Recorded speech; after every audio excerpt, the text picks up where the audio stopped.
कोई कीमत नहीं थी। गैब्रियल ने धीरे से कहा कि एक हफ्ते में उन्हें दूसरे कैंप भेज दिया जाएगा, शायद वहाँ हालात बेहतर हों। लेकिन कॉलिन जानता था कि असली सच क्या है। रास्ते में ही आधे से ज्यादा कैदी खत्म कर दिए जाते थे, खासकर वो जो चल भी नहीं सकते थे। जेम्स ने कहा कि उन्हें एक रेडियो चाहिए। अगर उनकी आर्मी अब भी कोस्ट पर है तो संपर्क करने का एक ही तरीका है। रेडियो एक गार्ड के पास था जो टावर पर तैनात रहता था। अगले दिन कुछ कैदियों ने जानबूझकर झगड़ा खड़ा किया। गार्ड्स नीचे दौड़ पड़े। उसी अफरा तफरी में जेम्स टावर पर चढ़ गया और रेडियो निकाल लिया। गार्ड्स ने हवा में गोलियां चलाकर सबको काबू में किया, लेकिन तब तक जेम्स अपना काम कर चुका था। एक नर्स की नजर उस पर पड़ गई। जेम्स ने उसे चुप रहने का इशारा किया, लेकिन तभी एक गार्ड आ गया और नर्स से बदतमीजी करने लगा। जब उसने विरोध किया तो उसने उसे थप्पड़ मारकर नीचे गिरा दिया। वो चला गया और जेम्स को उसने देखा तक नहीं। जेम्स वहां खड़ा सब देखता रहा, लेकिन कुछ कर नहीं सका। वो रेडियो को छुपाकर बड़ी सावधानी से सेल में ले आया। एक कैदी ने डरते हुए कहा कि इस रेडियो से सिर्फ सुना जा सकता है, सिग्नल भेजा नहीं जा सकता। अगर उन्हें पता चल गया कि रेडियो गायब है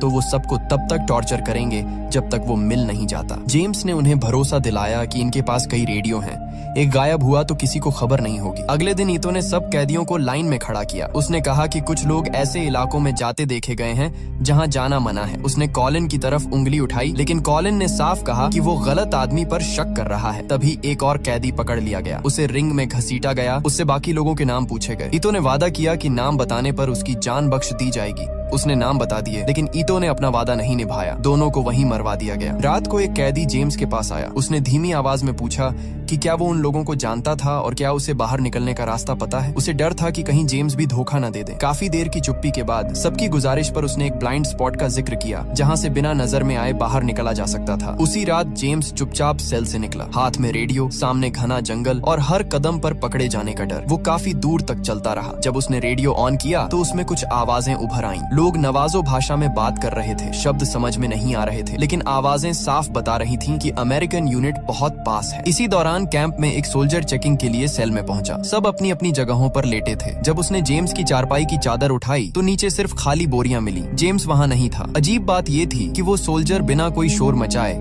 चुपचाप वापस चला गया। कुछ देर बाद जेम्स लौट आया। अगले दिन कॉलिन और गैब्रियल फिर उसके साथ बैठे। जेम्स ने बताया कि अमेरिकन पास ही हैं और रेडियो पर जो बातचीत हो रही थी वो नवाजो कोर्ट में थी। उसे शब्दों का मतलब नहीं पता था, लेकिन उसके पास बाहर निकलने का एक रास्ता था। उसने कहा कि यहाँ लाते वक्त उसने एक ग्लाइडर देखा था। कॉलिन ने बताया कि वो बिना मोटर का है और उड़ नहीं सकता।